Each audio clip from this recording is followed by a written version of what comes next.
जिस साधक में, संत में 8 गुण हैं वही भगवत प्राप्ति कर पाएगा।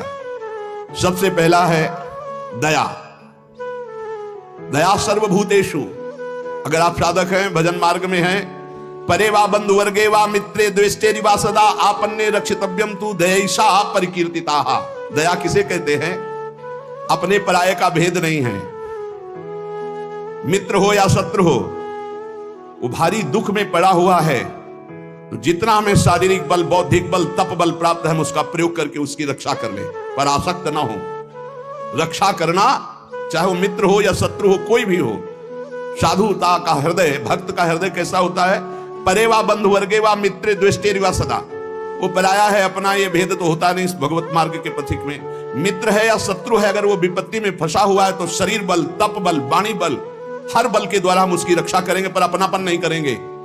जैसे मृग की रक्षा की, पर अपनापन ममता कर लिया तो अगला जन्म मृग का बना। दया बिना साधु कसाई, और दया करी तो आफत आई। इसलिए दया बहुत संभाल के। दया क्या?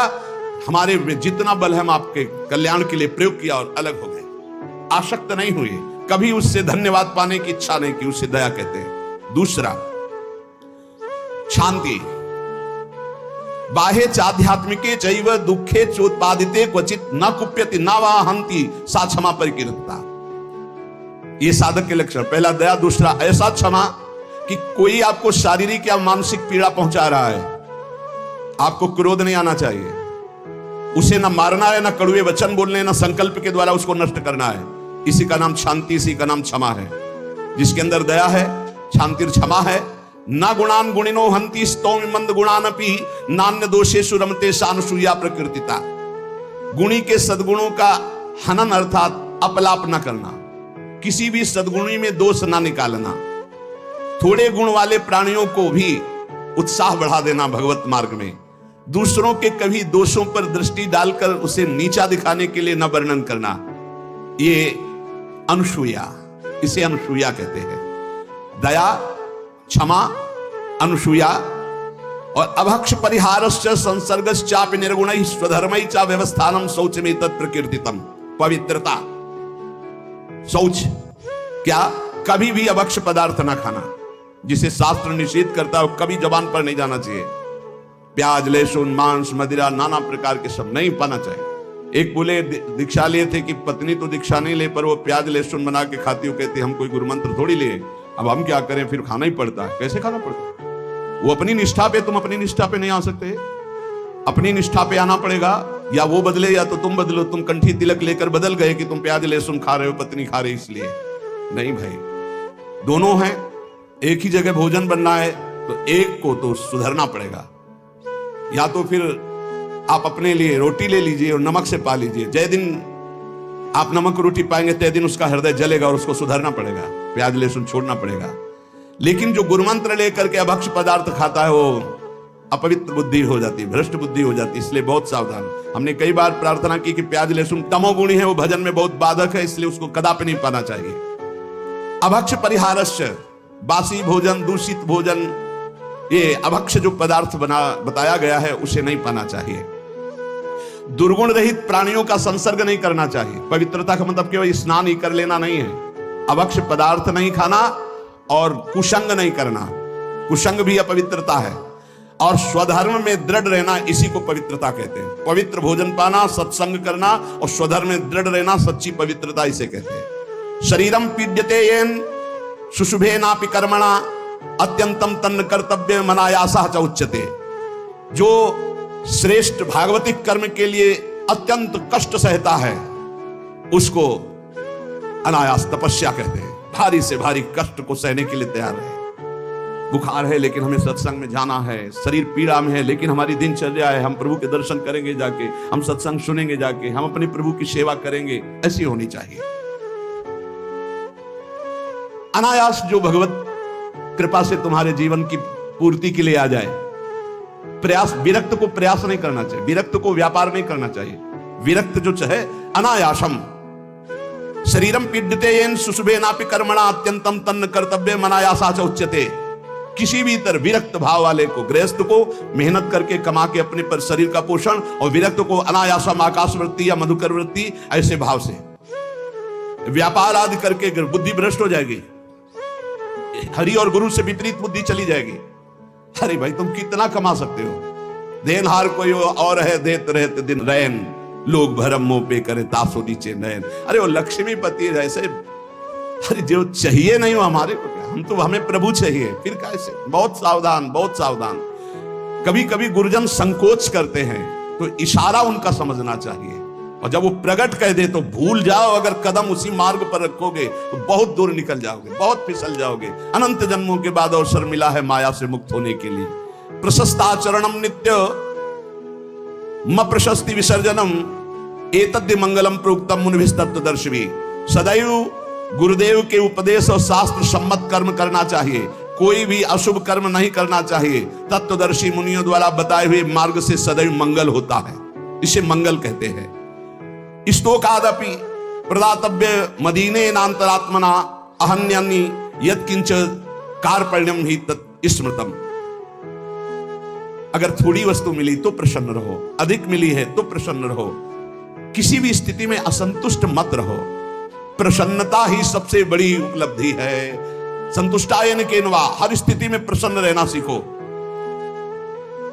मंगलम और अकार्पण्यम और अस्पृहा यथालाभेन संतोषा कर्तव्यो हृत वस्तुना परस्यात् चिंतयित्वार्थम सा स्पृहा परिकीर्तिता। कभी दूसरे से इच्छा मत करो, कभी दूसरे के वैभव की याचना मत करो। जब प्रभु को आपको देना होगा तो बिना मांगे दे देंगे। संतोष धन धारण करो, अस्पृहा। ये जिसमें होते हैं उसे भगवत प्राप्ति होती है। पहला है दया, दूसरा है क्षमा, फिर तीसरा है अनसूया, चौथा है शौच पवित्रता, फिर अनायास जीवन की पूर्ति, और मंगल कार्पण्य और स्पृहा रहे। ये दीनता नहीं होनी चाहिए भोगों के लिए, किसी से इच्छा नहीं होनी, और निरंतर भगवत चिंतन। अब कह रहे हैं कि ये 10 बातें भगवत मार्ग के पथिक को त्याग देनी चाहिए। परद्रव्येष्वभिध्यानम, दूसरे के धन का अपहरण करने की वृत्ति, चाहे विरक्त हो चाहे गृहस्थ हो। परद्रव्येष्वभिध्यानम मनुष्यानिष्ट चिंतनम, जो मन से भी दूसरे के धन का चिंतन करने लगता है तो खुद उसका अनिष्ट शुरू हो जाता है। शास्त्र की बात मान लो, जिमि हरि शरण न एको बाधा, सुखी मीन जहां नीर अगाधा। तुम भगवान से विमुख होकर जिस पाओगे। परद्रव्येष्वभिध्यानम, ये मायावी लोग मिल जाते हैं। अगर धन का चिंतन करोगे मिल जाएंगे। बहुत बहुत मारा घूम रहा है रुपया, रुपया के लिए भगवत मार्ग, चाहे गृहस्थ हो चाहे विरक्त। रुपया कोई भगवत प्राप्ति नहीं कराता, केवल भोग देता है। तो भगवान जैसे रखें वैसे धर्म पूर्वक चलो, अन्याय पूर्वक या चिंतन पूर्वक नहीं। चिंतन नहीं धन का, चिंतन हरि का। मनसानिष्ट चिंतनम,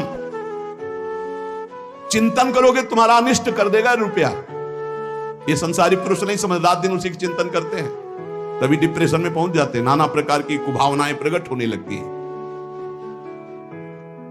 जिसको इस जन्म में परमानंद की अनुभूति करनी है उसको सावधान। पारुष्य अनृतम चैव वैशून्यम चापि सर्वशा। अगर परलोक की प्राप्ति करनी, परम धाम जाना है तो आप चुगली करना, निंदा करना, दूसरे की बातें करना छोड़ दो। दूसरे के धन का चिंतन, अपहरण करना छोड़ दो। मिथ्या भाषण, परनिंदा और असंबद्ध प्रलाप ये साधक में नहीं होना चाहिए।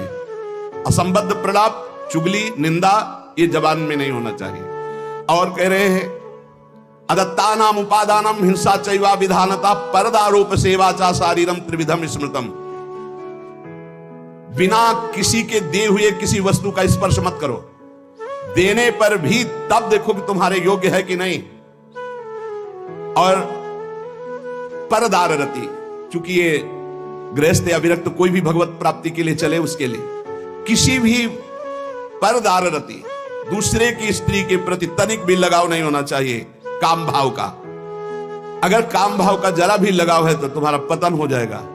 बहुत विचित्र समय कलिकाल का प्रभाव चल रहा है, इस पर दृष्टि ही नहीं जा रही।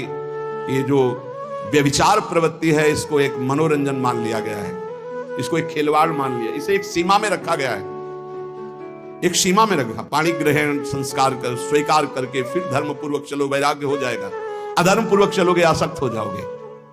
परदार रति, ये नरक प्राप्ति का हेतु है। इसलिए उपासक जो भगवत प्राप्ति करना चाहता है, अशुभ कर्मों से बचे, परदार रति से बचे, किसी भी तरह से जो अपवित्र वस्तु दी जाए उसको स्पर्श न करे। हमारे लिए क्या पवित्र है? विरक्त के लिए हम भगवत मार्ग के पथिक हैं, जितना हमें चाहिए उतना मांग लेंगे, जो नहीं चाहिए वो हमारे लिए सब अपवित्र, हमें नहीं चाहिए, नहीं चाहिए।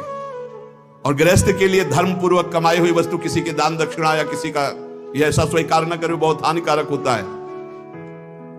दोषै प्रयुक्ता शरीरेण प्रवर्तमानो हिंसास्ते प्रसिद्धो मैथुनान्याचरति। जो दोषों को स्वीकार करके इस मार्ग में चलता, बहुत बुरी तरह चारों खाना चित्त गिरता है परमार्थ में। कई तरह के मैथुन होते हैं, उन मैथुनों से बचे। अष्ट मैथुनों का वर्णन आया है। ये कुकर्म आचरण करने वाला कभी भगवत प्राप्ति के मार्ग में अग्रसर ही नहीं हो सकता। इसलिए शास्त्र है बहुत सावधानी से, गृहस्थ हो चाहे विरक्त, अगर शुद्ध सच्चिदानंद का आनंद लेना चाहते हो, दुखों से अपने आप को बचाना चाहते हो, तो हर प्रकार के मैथुनों से बचने की चेष्टा करें। पर प्रीडयन, दूसरे को कभी दुख ना दे। मिथ्या भाषण, कशोर भाषण, ये सब कुकर्म के अंतर्गत ही आता है। परद्रोह, अन्याय पूर्वक परद्रव्य ग्रहण नास्तिकता पैदा कर देता है। परद्रव्य अन्याय पूर्वक ये नास्तिकता पैदा कर देता है, भगवान से बिल्कुल विमुख कर देता है। भगवान छूट गए तो सब मिला मिलाया, सब प्राण छूटने के बाद कुछ नहीं तुम्हारे पास। भगवान है तो सब कुछ है, नास्तिकता ना आने पावे। परद्रव्य ग्रहण से अन्याय पूर्वक, न्याय कहते हैं जो धर्म शास्त्र आज्ञा करते हैं, अन्याय पूर्वक धन ग्रहण करना ये नास्तिकता पैदा कर देता है। नास्तिकता क्यों आई है? क्योंकि पापाचरण है, तभी नास्तिकता आती है। उपासक को सावधानी पूर्वक दुष्संग से बचना चाहिए। दुष्संग कई तरह का होता है। यदि दुर्जनों का संग मिल जाए तो जैसे 10 वर्ष सत्संग करने से आप उज्जवल हुए, तो 10 दिन का दुर्जन का संग आपको नष्ट कर देगा। तो कहते दुर्जनस्य ही संगेन सुजनोपि विनश्यति प्रसन्नम जलमित्याहु कर्दमयी कलुषी कृतम। जैसे अति निर्मल जल बहुत दिनों में होता है, हिलन डुलन नहीं हुई, धीरे धीरे वो शांत निर्मल होता है, लेकिन उसमें जो ही कोई घुसेगा तो पूरा मलिन हो जाएगा। ऐसे ही मन को निर्मल करने में बहुत समय लगता है, लेकिन दुर्जन का संग चरित्र दूषित करके हृदय को मलिन कर देने में बिल्कुल देर नहीं लगती। इसलिए दुर्जनस्य ही संगेन सुजनोपि विनश्यति। बड़े बड़े सज्जन पुरुषों का नाश भी दुर्जन पुरुषों के संग से हो जाता है। एक बार यदि दुर्जन का संग हो जाए तो निकलना मुश्किल होता है। बड़े बड़े सज्जनों के हृदय में भगवत मार्ग पर अविश्वास पैदा करके नास्तिक बना दिया दुर्जनों ने। जब दुर्जनता का संग हो जाता है तो वो दुर्जन पुरुष बड़े बड़े सज्जनों के प्रति भी दोष दर्शन करता है। जैसे लोगों के साथ रहा जाता है, जैसे लोगों की बात सुनी जाती है, जैसे लोगों से हम बात करते हैं, वैसा स्वभाव बन जाता है। जब दुर्जनों का संग हो जाता है तो बड़े बड़े सिद्ध साधु के पास भी वो कुछ लाभ नहीं ले पाता, केवल दोष दर्शन करता है। स्वभाव उसका बन जाता है दोष दर्शन का। इसलिए भ्रमादपि तु दुष्टानाम संगः कुरुते जना समर्था पुनस्त्यक्तुम तत्र विनिहन्यते। यदि भूल से भी दुष्ट का संग हो जाए तो तत्काल संग त्याग कर दो, नहीं वो नष्ट कर देगा। दुष्ट की पहचान, जिसके संग से भगवत स्मरण छूट जाए, जिसके संग से कुवासनाएं बढ़ने लगे, उसी का संग दुष्ट संग कहा जाता है। भगवान श्री राम तो इतना भी कह दिए कि बरु बास नरक कर ताता, दुष्ट संग जन दे विधाता। नरक मिल जाए अच्छा, पर दुष्ट ना मिले। दुष्संग बहुत बुरी तरह विनाश करता है। उदर निमित्तम बहुकृत वेशा, ये दुष्संग हो जाएगा। जो जनेन्द्रिय और रसेंद्रिय का पोषण करता, भेष कोई भी रखे हो, वो सत्संग नहीं हो सकता, वो दुष्संग ही है। जिनका चित्त शुद्ध होकर सच्चिदानंद भगवान के सुख में डूबने का लक्ष्य बन गया, वो साधक सावधान। दुर्जना परिहर्तव्यो विद्यालंकृतो यदि मणिना भूषिता सर्पा किम सौना भयंकर। दुर्जन मनुष्य हो, बहुत विद्वान हो, तो तुम्हारा नाश ही कर देगा। जैसे मणि से भूषित सांप हो तो क्या विष नहीं छोड़ेगा? वो विष ही छोड़ेगा। इसलिए बहुत संभल करके। सद्भिरासीत सततम सद्भि कुर्वीत संगितम सद्भिर विवादम मैत्रीम च ना सद्भि किंचिदाचरेत। संत पुरुषों के साथ रहो, संत पुरुषों का संग करो, उनसे विवाद मत करो, जैसा वो कह रहे हैं वैसे करो। सज्जन पुरुषों के संग से तुम्हारे हृदय में सज्जनता आएगी, और दुर्जनों का संपर्क तुम्हारे हृदय में अश्रद्धा पैदा कर देगा। कैसा? अब जिस संत से मिलोगे तुम्हारे अंदर अश्रद्धा है तो तुम वहां दोष दर्शन करोगे। महापुरुषों के समीप रहते हुए भी तुम कुछ नहीं प्राप्त कर पाओगे। जाड्याम धियो हरति सिंचन्ति वातम सत्यम मनोन्नतिम दिशति पापमपा करोति चेतः प्रसादयति दिक्षु तनोति कीर्तिम सत्संगति कथम किम न करोति पुरुषाम। जब सत्संग मिलता है तो हृदय का कूड़ा करकट दूर हो जाता है, काम क्रोध ये नष्ट हो जाते हैं, बुद्धि विवेकवान होकर भगवान की तरफ बढ़ती है। और जब कुसंग मिलता है तो ऐसी संशयमय बुद्धि हो जाती है कि बड़े बड़े संत महात्माओं के समीप जाकर के भी वो दुर्लभ लाभ ना लेकर वो दोष दर्शन करता रहता है। समीप में दूर दूर से आकर लोग उनके दर्शन और उनके वचन सुनकर अपना परम कल्याण कर लेते हैं, लेकिन दुर्जन स्वभाव वाला, दुर्जन संग करने वाला उनके समीप रहकर उनकी निंदा करता है, उनके दोष दर्शन करता है, उनसे लाभ नहीं ले पाता है। अनेकों बार बड़े महापुरुषों का संग प्राप्त होने पर भी वो अगम में रहते हैं, वो उनका लाभ नहीं ले पाते। इसलिए देवर्षि नारद जी ने बताया कि साधु संग अगम्य है। साधु के समीप रहना, साधु के समीप जाना, अगर आपके अंदर दुष्टता है, दुष्ट स्वभाव है, तो आप उसका लाभ नहीं ले पाएंगे। दूर दूर से आकर लोग दर्शन संभाषण और अपना परिवर्तन कर रहे हो, समीप रहकर दुष्ट स्वभाव होने के कारण, उस साधु में दोष दर्शन करने के कारण लाभ नहीं ले पाते। सरशैया में पड़े हुए भीष्म जी ने युधिष्ठिर जी को उपदेश दिया, ध्यान से सुन ले, इसी जन्म में भगवत प्राप्ति हो जाएगी।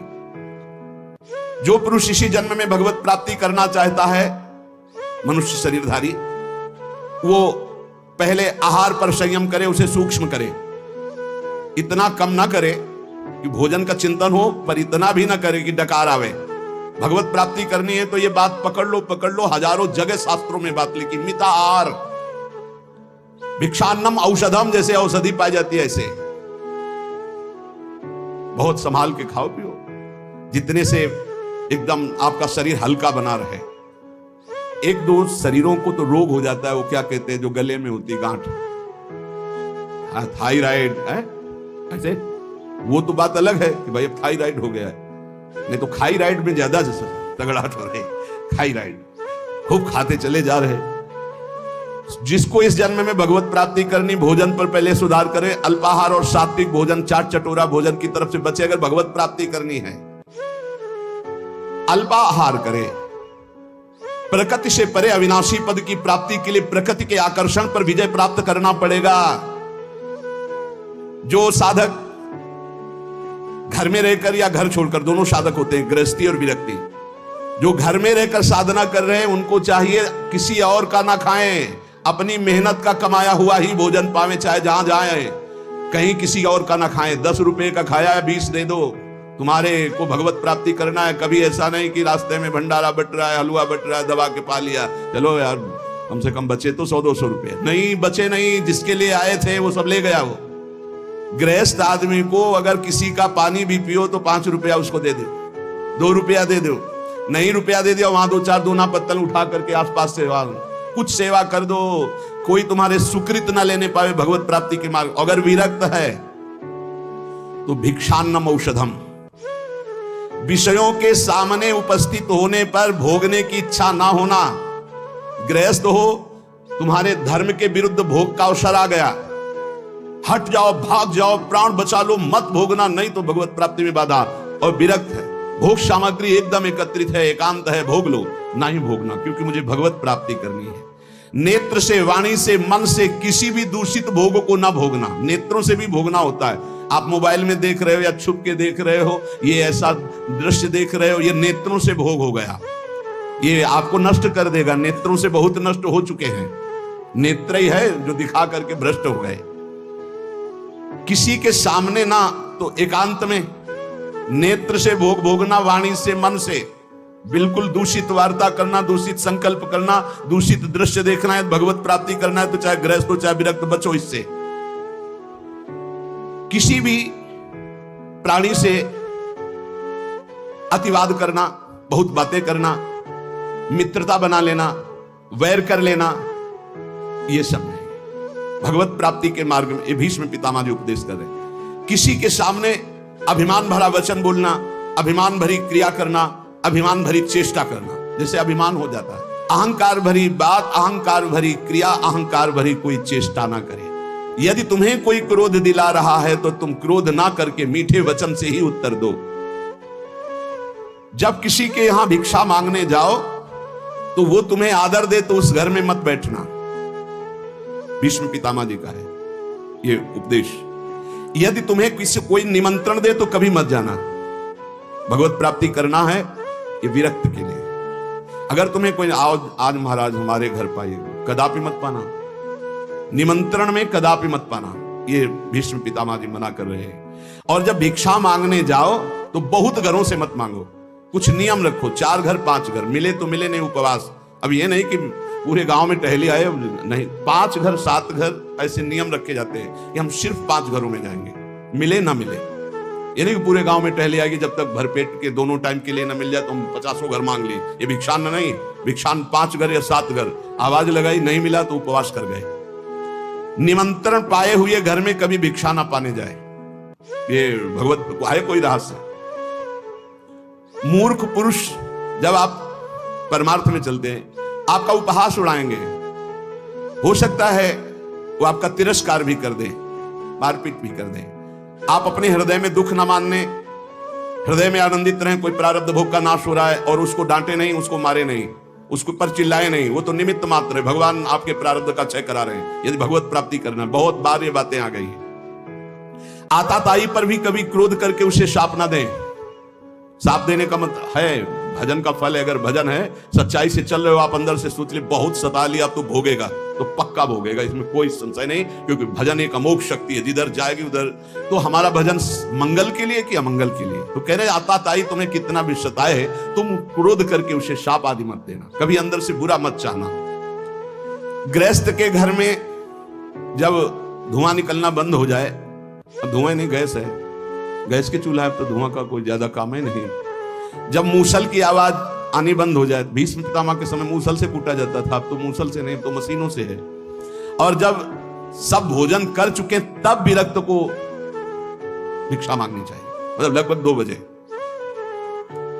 भिक्षा मांगने के पश्चात किसी नदी के किनारे या किसी देवालय में एकांत में बैठकर भगवान को अर्पित कर उसे पाए। गृहस्थ अपने कमाई से पाए, अधिक भिक्षा मत ले। श्री पूज्य सदगुरुदेव भगवान ने कहा कि टुकड़ा या 1 रोटी, बहुत अगर नहीं मिला है 4-5 घरों में, और आखिरी घर में 2 रोटी मिल रही तो बस 2 रोटी, तीसरी रोटी हुई तो भिक्षा नहीं मानी जाएगी। ये सदगुरुदेव भगवान के मुख्य वचन। शुद्ध भिक्षा 1 टुकड़ा, आधी रोटी। बहुत ज्यादा हो गया तो 1 रोटी। अब पता चला कि 5 घरों का आखिरी घर है, उसमें 2 रोटी मिल रही, तो फिर उससे 2 रोटी ले ले, तीसरी रोटी नहीं होनी चाहिए। जो अधिक भिक्षा ले लेता उसे भिक्षान्न नहीं कहते हैं।